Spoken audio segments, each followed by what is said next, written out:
हरे कृष्णा। सबका स्वागत है इस सत्र में।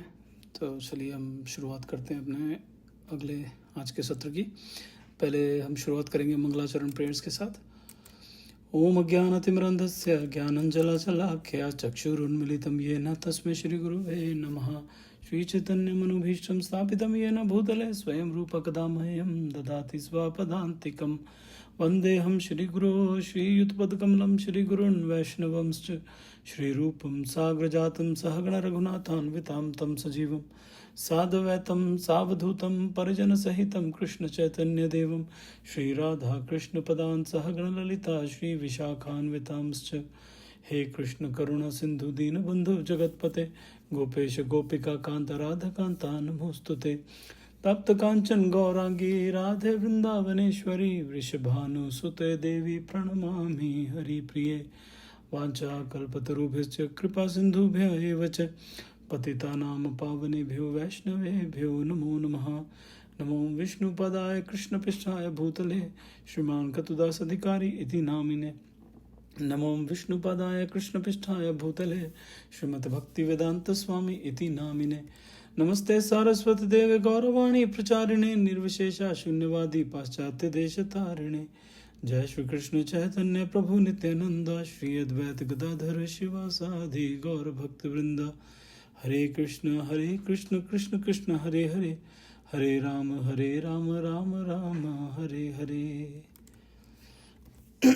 हाँ जी, तो आज हमें शुरू करना है 5वां चैप्टर और 25th श्लोक से। तो पहले हम 24 देखते हैं। हमने लास्ट सेशन में कहाँ से पे ख़त्म किया था। जो अंतकरण में सुख का अनुभव करता है, जो कर्मठ और अंतकरण में ही रमण करता है तथा जिसका लक्ष्य अंतर्मुखी होता है, वह सचमुच पूर्ण योगी है। पर परब्रह्म वह परब्रह्म में मुक्त पाता है और अंततोगत्वा ब्रह्म को प्राप्त होता है। यहाँ पे अंतःकरण मतलब अपने अंदर जो परमात्मा है उसी में सुख अनुभव करता है, उनको समझ जाता है, उनको जब वो ध्यान करता है तो उनको देखता है और उन्हीं में लीन रहता है। तो उसकी बात कर रहे हैं कि वो बहुत सुख का अनुभव करता है, वो कर्मठ होता है और अंतकरण में ही रमण रहता है। तो उसी में वो ध्यान में उसी में लगा रहता है। ध्यान में लेकिन लगा रहने का मतलब ये नहीं कि बाकी दुनिया के सब काम छोड़ देता है। वो सारे काम जो करता है, वो जो भक्त है या भक्तन है, वो जो भी काम करेगा वो भगवान को ध्यान में रख के करेगा। जब वो भगवान को ध्यान में रख के करेगा तो उसके हाथ से कोई गलत काम होगा ही नहीं। वो सारा का सारा भगवान की सेवा है और प्रसाद है। ठीक है, तो ये था 24। आज आगे शुरू करते हैं 525। लभन्ते ब्रह्म निर्वाण ऋषयः क्षीण कल्मषाः छिन्न द्वैधा यतात्मानः सर्वभूतहिते रताः। जो लोग संशय से उत्पन्न होने वाले द्वैत से परे हैं, जिनके मन आत्म साक्षात्कार में रत हैं, जो समस्त जीवों के कल्याण कार्य करने में सदैव व्यस्त रहते हैं और जो समस्त पापों से रहित हैं, वे ब्रह्म निर्वाण को प्राप्त होते हैं। ब्रह्म निर्वाण मतलब मुक्ति। तो भगवान यहाँ पे अर्जुन को बोल रहे हैं कि जो लोग संशय से उत्पन्न होने वाले द्वैत से परे हैं। देखिए, जब डाउट होता है ना तो होता है ये ठीक है या गलत है, ये ऐसा है। जो लोग उसको निकल जाते हैं ना, जब जैसे क्या होता है कि जब हम भगवान का नाम लेना शुरू करते हैं ना, पर भगवान के नाम लेने से पहले की बात करते हैं पहले। ठीक है, भगवान का नाम लेने से पहले हम लोग भगवान के पास क्यों जाते हैं? हम जाते हैं या तो हमें धन चाहिए, या हम जानना चाहते हैं यार हम यहाँ पे पैदा क्यों हैं, या हमें लगता है कि नहीं यहाँ पे हम बड़े अकेले। जैसे एक बच्चा होता है ना, बच्चा होता है वो माँ को ढूंढता है, माँ या पिता को ढूंढता है। किसके लिए? अपनी रक्षा के लिए, चाहे वो जानवर का बच्चा हो चाहे इंसान का बच्चा हो। तो ऐसे ही जब हम लोग थोड़ा सा घबरा जाते हैं, इस माया के जो चपेड़े पड़ती हैं हमें इस दुनिया में, तब हम भगवान के पास जाते हैं। तो डर से जाते हैं या ड्यूटी से जाते हैं, और कई बार हम धन की इच्छा से या अपने इस तरह की कोई जो मटेरियल इच्छा होती है उसके लिए हम जाते हैं उनके पास। ठीक है, अब उसमें जब शुरू में जब जाते हैं तो हमारा क्योंकि एक लेन देन का रिश्ता होता है कि भगवान मैं आपके इतने व्रत रख रहा हूँ, आप मेरे को ये दे दो। ठीक है, और प्यार होता है लेकिन वो शुद्ध प्रेम नहीं है, वो है लेन देन का रिश्ता। अब जब ऐसा रिश्ता होता है तो उसमें थोड़े संशय होते हैं, थोड़े डाउट होते हैं जैसे फ्रेंड्स होते हैं, मित्र होते हैं, या ऐसे रिलेशनशिप जिसमें बहुत ज़्यादा प्यार नहीं है, बहुत ज़्यादा प्यार नहीं है, तो उसमें क्या है कि डाउट्स होते हैं। ऐसे डाउट हर एक ही रिश्ते में होते हैं, ठीक है। लेकिन हाँ, कौन सा सबसे अच्छा रिश्ता कौन होता है? जहाँ पे डाउट नहीं होता, वो सबसे अच्छा रिश्ता होता है। वो कभी कई लोगों ने एक्सपीरियंस किया, कई लोगों ने नहीं भी एक्सपीरियंस किया है कभी, तो नहीं पता है कि क्या होता है। लेकिन आप सोच के चलिए कि आप एक कोई ऐसा रिश्ता है जिस पे आपको पूर्ण विश्वास है कि जो करेगा वो मेरे लिए अच्छा ही करेगा, वो गलत कभी नहीं कर सकता, कोई डाउट नहीं मुझे उस पर। तो ऐसा रिश्ता जो है वो शुरू में नहीं बनता है, ठीक है। धीरे धीरे हम वहाँ पर तक पहुँचते हैं कि हाँ, डाउट खत्म हो गया। अब धीरे धीरे जब भगवान की तरफ जा रहे हैं तो भगवान पे कोई डाउट नहीं है, हमें बिल्कुल भी कोई डाउट नहीं है।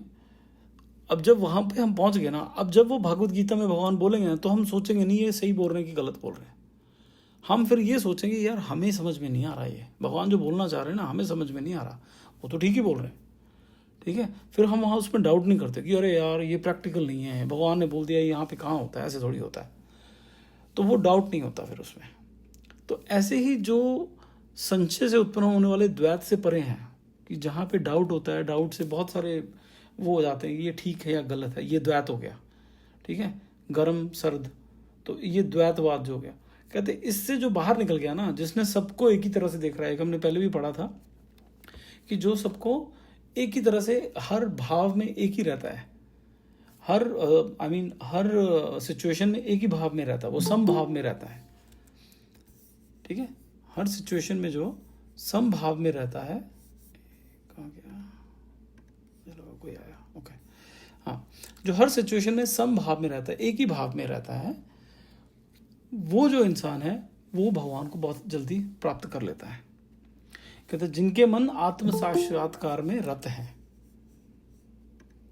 जिनके मन आत्म साक्षात्कार में, कि अपना वो साक्षात्कार करना चाहते, कि वो जानना चाहता। आत्म साक्षात्कार क्या मतलब हुआ? ये जानना कि मैं कौन हूं, मैं कहां से आया हूं, ठीक है। और फिर अपने अंदर जो हमारे परमात्मा छुपा बैठा हुआ है, वो छुपा नहीं हुआ, वो बैठे हुए हैं, वो हम ही नहीं उनको देख रहे। तो वो अब जब उनको साक्षात्कार करने में हम लोग बिजी हो जाते हैं, तो वो बंदा जो है वो सबका कल्याण करता है। किस तरह से कल्याण करता है वो? क्योंकि जब हमें कोई अच्छी चीज़ मिलती है, हम क्या करते हैं, हम चाहते हैं हम सब में बांटें अच्छी चीज़, राइट। अपने जो रिश्तेदार हैं उनमें बांटे, अपने जो माता पिता हैं या अपने बच्चे जो हैं उनमें बांटें, कि यार अच्छी चीज़ें उनको बताएं। बांटे मतलब उनको बताएं, वो नॉलेज शेयर करें। क्योंकि अच्छा बहुत पौष्टिक खाना मिला है या पौष्टिक कोई दवाई मिली है, तो अरे सबको, नहीं ये डॉक्टर बहुत अच्छा है, अरे ये दवाई लो बहुत अच्छी होती है, सबको शेयर करते हैं हम, है ना। तो जो ऐसा इंसान है जो कि द्वैत से परे है, उसको डाउट कोई नहीं है भगवान पे, उसको पता है कि यार ये बिल्कुल सच बोल रहे हैं, 100% बिल्कुल सच है, इसमें कोई डाउट नहीं है। और उसको पता है कि यार हम लोग सब यहाँ पे पागल बने हुए हैं, पागलों की तरह हम घूम रहे हैं, जो हरकतें कर रहे हैं, जो भी काम करते हैं हम लोग, ये इसमें जो इतना हम अपना मन लगा लेते हैं, अपना टाइम खराब कर रहे हैं, समय खराब कर रहे हैं, ये गलत है। जब उसको ये बात समझ में आ जाती है ना, क्योंकि भगवान तो बार बार यही बोलते हैं, भैया समय खराब मत करो। तो वो सबसे बड़ा कल्याणकारी है इंसान का। ये बोला गया कि जो समस्त जीवों के कल्याण कार्य में सदैव व्यस्त रहते हैं, वो कल्याण कार्य में कैसे व्यस्त रहते हैं? ऐसे नहीं किसी का कोई बुजुर्ग है तो उसको दुकान से उसका सामान ला दिया, या किसी का वो सफाई करना है तो उसकी जाके हेल्प कर दी, या किसी को खाना खिला दिया। वहाँ पे अच्छी चीज़ें ये करनी चाहिए, ये कल्याण वाली चीज़ें। लेकिन यहाँ पे जो कल्याण वाली चीज़ें बात हो रही है वो नहीं है। वो कल्याण है, सबसे बड़ा जीव का कल्याण वो है जो उसको रास्ता दिखाए कि तुम्हें अपने घर वापस कैसे जाना है। जो गुम हो गया है, ठीक है, जो इंसान गुम हो गया है, सबसे बड़ी उसकी हेल्प क्या होगी? ये थोड़ी होगी कि मैं तेरे को चल अच्छा सा होटल यहाँ पे दिला देता हूँ, छोड़ क्या करना घर जाके, ठीक है, या चल मैं तेरे को यहाँ पे ये खाना खिला देता हूँ, छोड़ तेरे को घर नहीं जाना। सबसे कल्याणकारी इंसान वो है, और सबसे अच्छा फ्रेंड आपका वो है, सबसे अच्छा रिश्तेदार आपका जो शुभ चिंतक है वो है, जो आपको भगवान की तरफ लेके जाता है, जो हमें भगवान का रास्ता दिखाता है, जो बोलता है नहीं नहीं नहीं नहीं यार ये सब छोड़, इसमें कुछ नहीं रखा, भगवान की तरफ चल। क्योंकि भगवान की तरफ ले जाने से उसको क्या मिल रहा है ना, कुछ नहीं मिल रहा उसको। वो सिर्फ अपनी जो उसको जो समझ में आया कि यार मुझे कोई डाउट नहीं है, भगवान ऐसे से बोल रहे हैं और ऐसे से होता है, और मैंने देखा है, उसने सब समझ लिया है, वो फिर सबको समझाता है। उससे क्या होता है? उससे सारे के सारे जो भगवत धाम की तरफ निकल पड़ते हैं। ऐसी एक स्टोरी है, विष्णु पुराण में भी है, पद्म पुराण में भी है और नारद पुराण में भी है। अलग अलग जगह पे ये स्टोरी पाई जाती है। ये है तो एक तरह से जो एकादशी का व्रत है उसके उसके ऊपर बहुत लंबी कहानी है। मैं छोटी सी बताता हूँ कि एक राजा था, राजा के बाग था। मैंने शायद पहले भी आपको बताई होगी। राजा का बाग था और उस बाग में उसने बहुत ही सुंदर ऐसे को फूल लगाए थे जो कि पूरे देश में और कहीं नहीं थे। वो बड़े स्पेशल कहीं से लेके आया था। तो वहाँ पे उसने उसने अपने बगीचे में लगाए थे। तो वो रोज़ जाता था, उसको सूंघता था, उसको बड़ा अच्छा लगता, बड़ा प्राउड फील होता था कि मेरे पास ऐसा बगीचा है। वो एक दिन गया, उसने देखा यार किसी ने कोई ना फूल चुरा रखे हैं उसमें से। फूल थोड़े से तोड़ लिए। अब जिसने रोज आके गिनता है कि भैया कितने फूल आए कितने, उसको एक एक फूल का पता, तो वो बोल गया यार ये फूल किसने चुराए। चलो कोई बात नहीं। दूसरे ने देखा फिर चुरा रहा है यार कोई। कहता यार ये तो गलत बात है, मेरे इतने इंपॉर्टेंट फूल है। तो उसने गार्ड लगा दी वहाँ पे कि भाई कोई रात को आके चुरा रहा है। गार्ड लगा दी और अगले दिन देखा फिर चुरा रहे हैं। फिर उसने गार्ड्स को उसको डराया, कहते ये क्या कर रहे हो तुम लोग यहाँ पे बैठे हो। एनीवेज कर करा के उसको बाद में पता लगा कि यार वो एक जो अप्सरा थी जो स्वर्ग से आती थी, और वो आती थी, वो ये फूल उसको बड़े अच्छे लगते थे, वो लेके जाती थी क्योंकि ये फूल बहुत ही रेयर है। तो अब उसने वो मतलब जो जैसे भी उसको पकड़ा, वो पकड़ लिया उसको। अब वो जो अप्सरा है वो वहाँ पे अटक गई। जिस जिस तरीके से उसने पकड़ा था वो अप्सरा वहाँ पे अटक गई कि यार ये मैं वापस नहीं जा सकती। कहते क्यों नहीं जा सकती। कहते मेरा जो समय था ना, जो मेरा हमें समय था कि ये स्वर्ग लोक से आके हम यहाँ से वापस जाना था, उस समय मैं वापस नहीं गई, अब मेरे लिए जाना मुश्किल है। तो कहते मैं फिर सॉरी, मेरे से गलती हो गई, अब आप मेरे को बताओ मैं कैसे आपको। कहती ऐसा करो कि कल एकादशी थी। कहता वो क्या होती है। कहता अच्छा तुम्हें वही नहीं पता। कहती नहीं मुझे तो नहीं पता। राजा हो गया तो मुझे तो नहीं पता। अच्छा कहती चलो कोई बात नहीं, नहीं पता है। आप सिर्फ ये इंसान ढूंढो यहाँ पे पूरे देश में आपके कि जिसने कल गलती से खाना नहीं खाया है। वो कहता ठीक है। उसने सैनिक भेजे, ऐसा इंसान ढूंढा जिसने कल खाना नहीं खाया, जो खाना नहीं खा पाया, भूखा रहा वो। तो उसको ले आए सुबह सुबह पकड़ के। तो उसको बोला, वो डरा हुआ कि मेरे को राजा ने बुला लिया है। तो बोला हाँ जी बोलिए महाराज क्या करना है। वो अप्सरा की तरफ देखे, हाँ जी बोलिए क्या करना है। कहते इसको बोलो कि अपने कल का जो इसने भूखा रहा था उसका जो इसको पुण्य मिला है वो मेरे को दे दे। कहता बस इतना सा। कहता हाँ बस इतना करना है। तो उसने कर दिया, वो हाथ में जो भी पानी वगैरह जो भी उसने तरीका बताया उसने, और जैसे वो किया, वो जो अप्सरा है वो स्वर्ग की तरफ चली गई। अब राजा जो है वो बड़ा हैरान हुआ कि यार एक एकादशी का व्रत, जो कि उसको पता भी नहीं था ये एकादशी है, वो सिर्फ उस दिन भूखा रहा है, उसने कोई पूजा पाठ नहीं किया, उसको पता भी नहीं था कि वो एकादशी का व्रत है, उस जो भी वो इंसान था जो भूखा रहा था। लेकिन उसके एक व्रत से इतना पुण्य इकट्ठे हो गए कि इंसान जो है स्वर्गलोक पहुंच गया। ये कौन सा व्रत है। तो उसने अपने पुरोहित वगैरह बुलाया, क्योंकि वो इतना ये व्रत वगैरह इसमें बहुत ज़्यादा वो नहीं करता था, इतना ध्यान नहीं था उसका।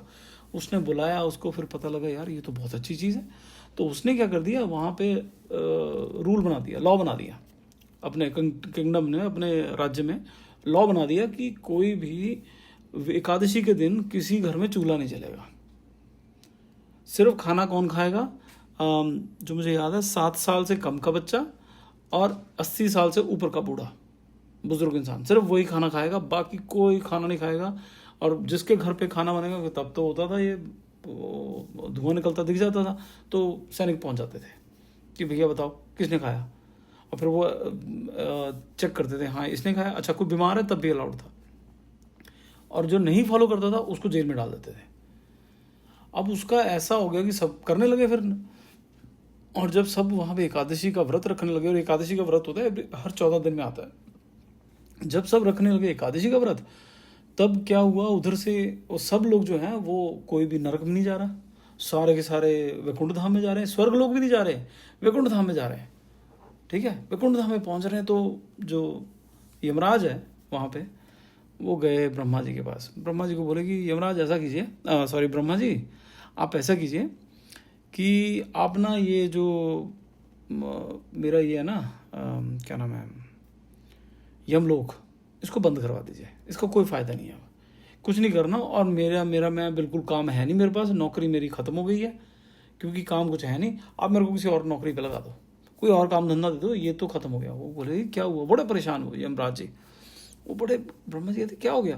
कहते अरे नीचे ये जो राजा है इसने लॉ बना दिया है सबको, और बहुत ही उसमें स्ट्रिक्टली उसको फॉलो करवाता है। बहुत ही कठोरता से उसको फॉलो करवाता है कि रखना है सब ना। और कहता है सारे के सारे जो वैकुंठ में जाए जा रहे हैं, इधर कोई आ ही नहीं रहा, नर्क में कोई आ ही नहीं रहा, तो मैंने वहां पे बैठ के करना क्या है, कोई आते नहीं कहते वहां पे।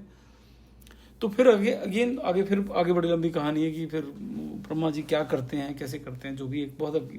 लेकिन कहने का मतलब ये है कि अब इसमें वो राजा जो है वो सबका सबसे बड़ा कल्याणकारी व्यक्ति निकला। वो चाहे वो कठोरता से कर रहा है, जैसे एक पिता होता है वो कठोर होता है अपने बच्चे के साथ, माता पिता कठोर होते हैं तो वो बच्चे के कल्याण के लिए हो। तो ऐसे ही इस राजा ने भी कल्याण के लिए उनको जबरदस्ती किया, लेकिन उनको पहुंचा दिया वापस धाम में, उनको जन्म ही लेने की जरूरत नहीं है। तो इससे बड़ा कल्याणकारी और कौन हो सकता है।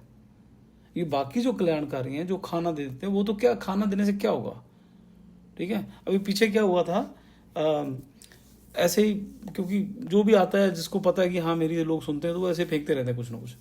तो आया एक बोले कि अरे ये जो एलन मस्क है, जो सबसे बड़ा सबसे अमीर इंसान है पूरी दुनिया का, मतलब इतना अमीर है कि उसने ये जो ट्विटर है जिसको एक्स बोलते हैं अभी, उसको खरीद लिया सिर्फ इस वजह से कि यार जो ट्विटर के लोग हैं ना वो कैसे हैंडल कर रहे हैं, मुझे अच्छा नहीं लग रहा। वो इन्फॉर्मेशन जो है वो लोगों को राइट ऑफ स्पीच जो है लोगों की छीन रहे हैं। तो सिर्फ उसमें $45 बिलियन खर्च दिया उसने। 45 बिलियन मतलब बहुत बहुत बड़ी रकम है। 4500 करोड़ डॉलर इतने हुए 45 बिलियन। 45 बिलियन मतलब 4500 करोड़। तो उसने वो क्या वो जो वही बंदा ये एलन मस्क की बात कर रहा था, तो उस टाइम पीछे कुछ हुआ, पिछले साल एक बार ऐसा हुआ कि किसी ने अरे ये फालतू में इतने पैसे खर्च रहा है, $6 बिलियन दो, $6 बिलियन, पूरी दुनिया की भुखमरी खत्म हो जाएगी, ठीक है, ऐसे किसी ने बोल दिया। कोई बहुत ही बड़ा इंसान था, उसने बोल दिया कि ये फालतू के पैसे इधर उधर फेंकता रहता है, ये जो बिलियनर्स होते हैं, ये जो अमीर होते हैं, ये फालतू के पैसे खर्चते हैं, यहाँ पे लगाओ पूरी दुनिया की भुखमरी खत्म हो जाएगी। उसने आगे बोल दिया, कहता मैं तुम्हें चेक देने को तैयार हूँ 6 बिलियन का, तुम्हें 6 क्या 7 चाहिए, मैं 7 देता हूँ, तुम ये गारंटी दो मेरे को कि भुखमरी खत्म हो जाएगी। उसके बाद शांति, जो पूरी दुनिया, जो यूनाइटेड नेशंस, जो इसका यूनाइटेड नेशंस नहीं, उसका जो चेयरमैन है, जो कि पूरी ये भुखमरी और ये सब पूरा दुनिया के जितने भी ऐसे प्रॉब्लम्स होती हैं भुखमरी या बीमारियों के, उसका जो चेयरमैन, उसने बोला कि नहीं ख़त्म हो सकता। तो कहने का मतलब ये है, मैं कहना ये चाह रहा हूँ कि आप किसी को खाना कितने दिन खिलाओगे, 2 दिन, 4 दिन, 5 दिन, 10, 15, 20, 1 महीना, 4 महीना, साल भर, ठीक है, आप कितना खिला सकते हो। जब तक वो अपने आप कमा के खाना नहीं खाएगा तब तक आप उसको कल्याण नहीं कर रहे आप उसका। ये भिखारियों को जब हम उसको पैसा देते हैं तो हम उनका कल्याण नहीं कर रहे हैं, हम उनको गंदी आदतें डाल रहे हैं कि बैठ के खाओ, मेहनत मत करो, यहाँ बैठ के मिल रहा है यहाँ पे बैठो, वो भी मेहनत है लेकिन दूसरी मेहनत से ज़्यादा आसान मेहनत है। खेतों में जाके उसको सीना फाड़ के धरती का उसमें से अनाज उगाना उससे कम मेहनत है, चौक में खड़े हो जाओ, ठीक है।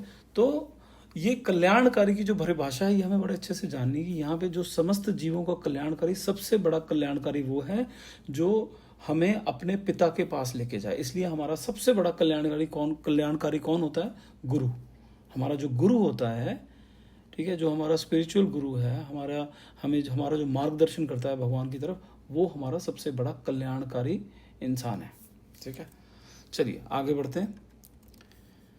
26 काम क्रोध विमुक्तानां यतीनां यत चेतसाम अभितो ब्रह्म निर्वाणम वर्तते विदितात्मनाम।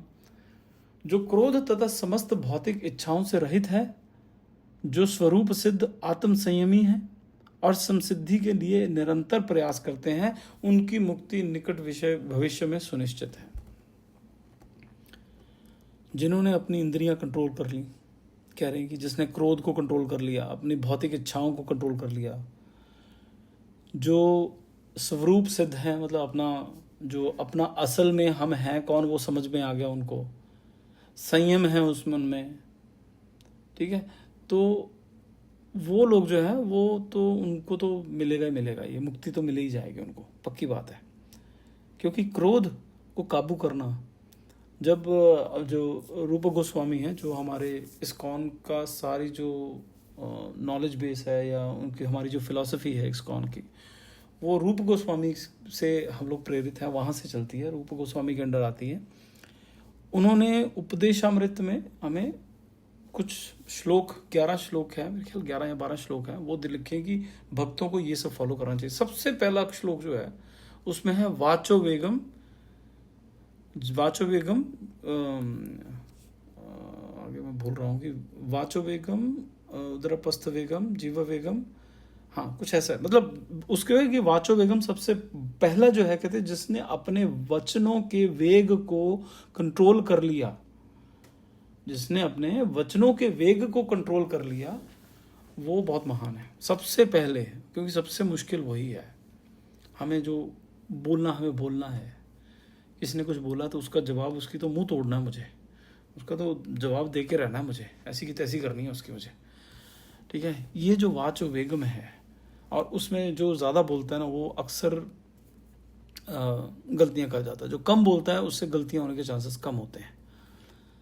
तो वाचो वेगम वो कहते हैं कि सबसे पहले वो ज़रूरी है अपना ज़ुबान पे कंट्रोल रखें, क्योंकि ज़ुबान पे कंट्रोल रहेगा ना तो क्रोध पे अपने आप कंट्रोल हो जाएगा, क्योंकि ज़ुबान जो है वो मेन है, इस पे कंट्रोल हो गया ना। इसको चाहे दो तरीके से ज़ुबान यूज़ होती है, एक तो ये बोलने में, दूसरा खाने में, ये दोनों तरह से कंट्रोल कर लो, बाकी सब कुछ अपने आप कंट्रोल हो जाएगा।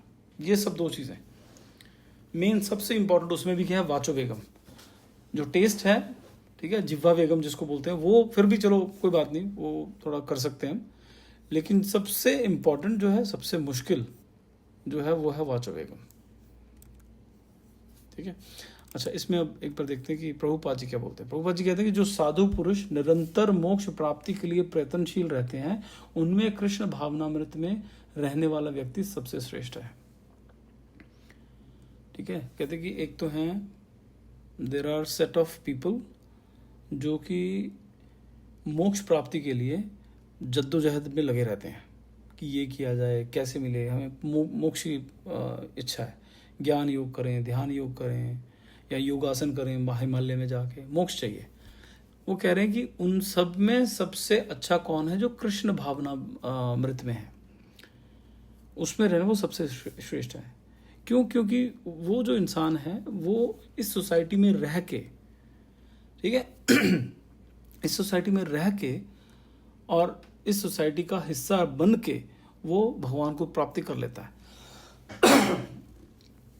उसको सारे जो अपने रिश्ते हैं, अपनी जिम्मेदारी, उसको छोड़ने की ज़रूरत नहीं होती है, ठीक है। उसका भी हिस्सा है, लेकिन हाँ ज़्यादातर उनको ज़रूरत नहीं होती है। भागवतम में चौथे कैंटो में 22 चौथे स्कंद में 22वां चैप्टर है, उसमें 39 श्लोक है, उसमें इसके बारे में इसकी पुष्टि की गई है। कहते हैं कि केवल भगवान वासुदेव की भक्ति पूर्वक पूजा करने का प्रयास करो। महान ऋषि भी इंद्रियों की शक्तियों को उस तरह से नियंत्रित करने में सक्षम नहीं है जैसे वे लोग जो भगवान के चरण कमलों की सेवा करके सकाम कर्मों की गहरी इच्छा को उखाड़ कर दिव्य आनंद में लगे रहते हैं। ठीक है, तो चलिए आगे बढ़ते हैं।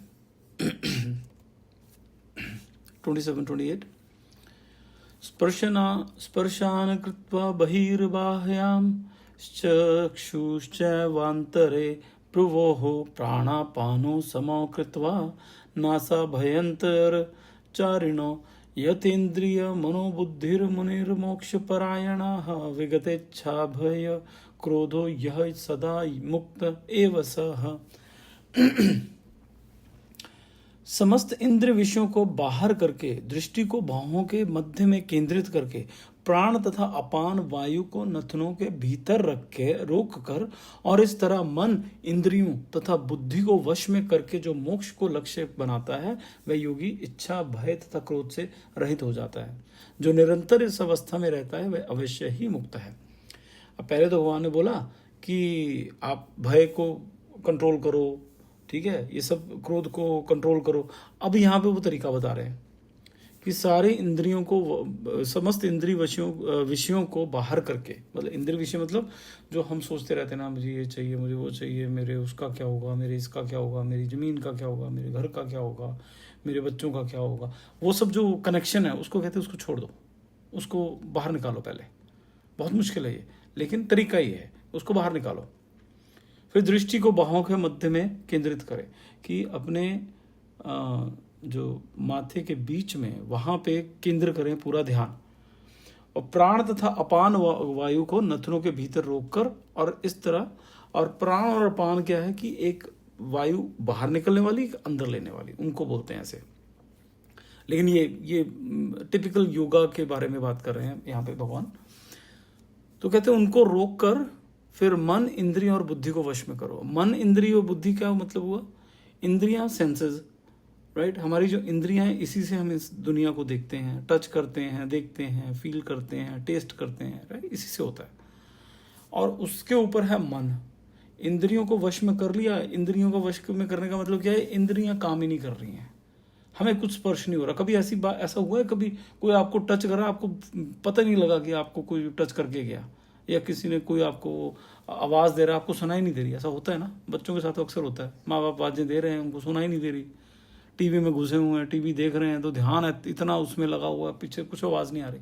तो हम सब ने एक्सपीरियंस किया हुआ है, लेकिन कभी उस बारे में सोचा नहीं उतना कि इंद्रियां जो है वो हैं लेकिन काम नहीं कर रही हैं। ऐसा मौका कई बार आता है कि हम आंखें सामने खोले, लेकिन ध्यान हमारा कहीं और, सामने कुछ हो रहा है, हमें पता ही नहीं, समझ में नहीं आ रहा, क्योंकि आंखें काम ही नहीं कर रही हैं, क्योंकि दिमाग कहीं और बहुत बिजी है, प्रोसेस ही नहीं कर रहा हो। जो आंखें जो देख रही हैं उसको प्रोसेस ही नहीं कर रहा है। ऐसा बहुत बार हम लोगों ने देखा है। तो यहाँ पे वही कह रहे हैं, इंद्रियों को अब वैसे वश में नहीं करना है, ऐसे वश में करना है। तो किसी तरीके से उन सबको वश में करो, ठीक है, सब उनको वश में करो। इंद्रियों को वश में किया तो मन वश में हो जाएगा। मन क्या कर रहा है? मन कोई ना कोई चीज़ें पकड़ता है, इंद्रियों वाला विषय को पकड़ता है, उसमें घूमता रहता है, सोचता रहता है। फिर उसके बाद बुद्धि को वश में करो। बुद्धि को वश में करना थोड़ा आसान तब हो जाता है जब हम भगवान के बारे में ज़्यादा सुनते हैं, नाम बहुत लेते हैं भगवान का, तब बुद्धि को वश में करना थोड़ा आसान हो जाता है।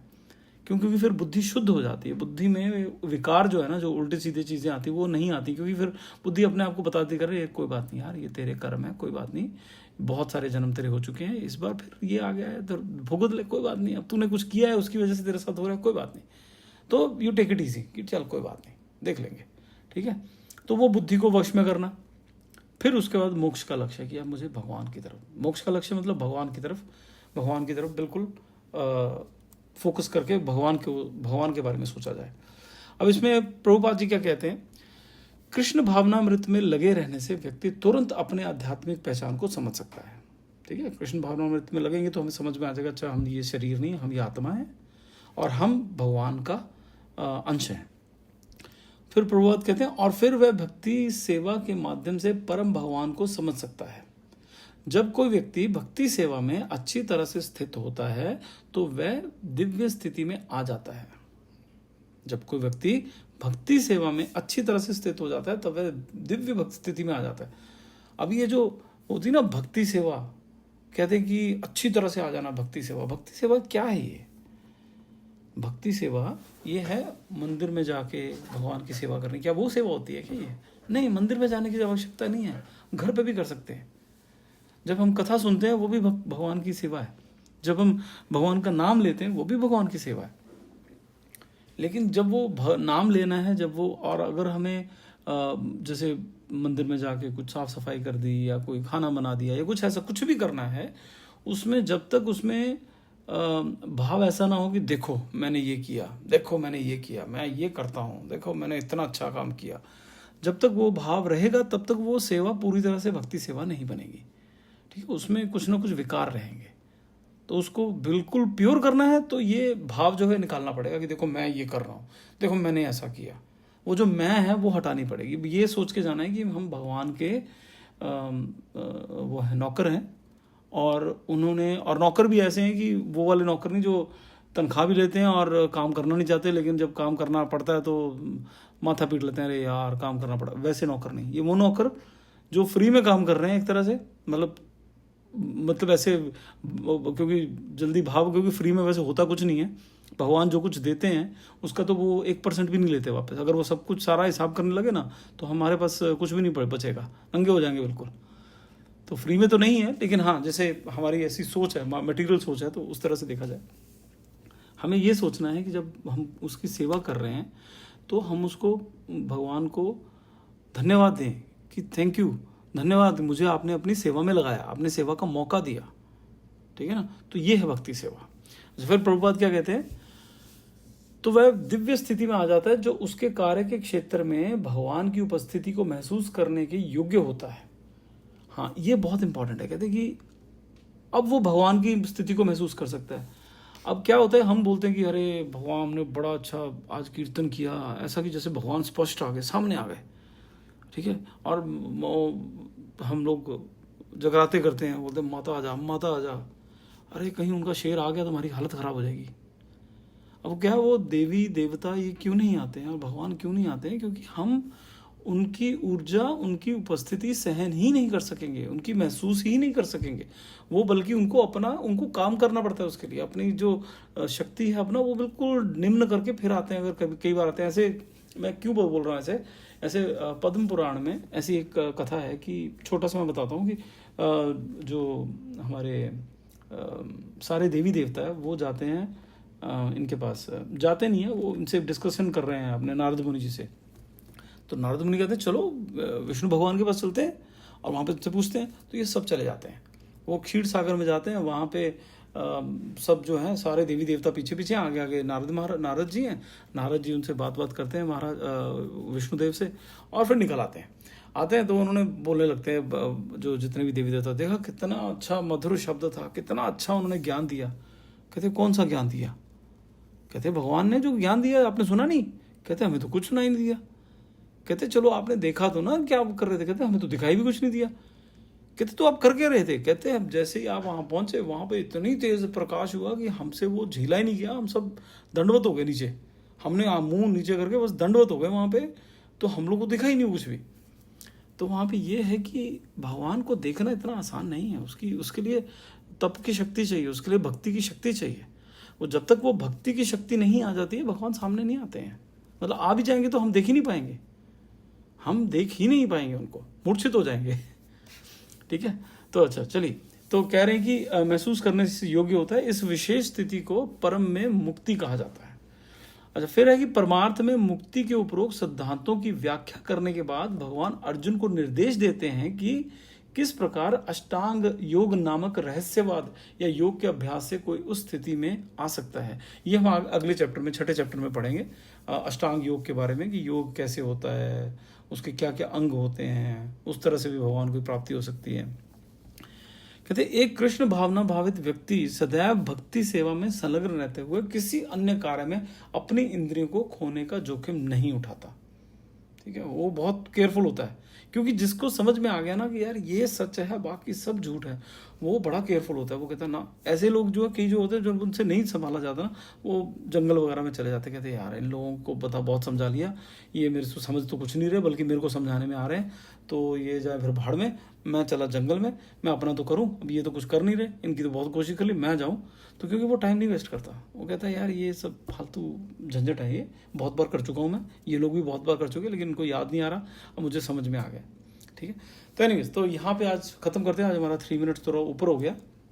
अगली बार हम 29 श्लोक से शुरू करेंगे, और अगली बार हमें वो खत्म करेंगे 5th चैप्टर और 6th चैप्टर शुरू करेंगे। ठीक है जी, चलिए, हरे कृष्णा, श्रील प्रभुपाद की जय, गुरु महाराज की जय। अगर कोई प्रश्न हो, कोई कंसर्न हो, कमेंट हो, तो आप मुझे व्हाट्सएप पे पर्सनल मैसेज भी कर सकते हैं, ग्रुप में भी मैसेज कर सकते हैं, या फिर आप मुझे कॉल कर सकते हैं। हरे कृष्णा, श्रील प्रभुपाद की जय। हरि हरि बोल, जय गुरुदेव।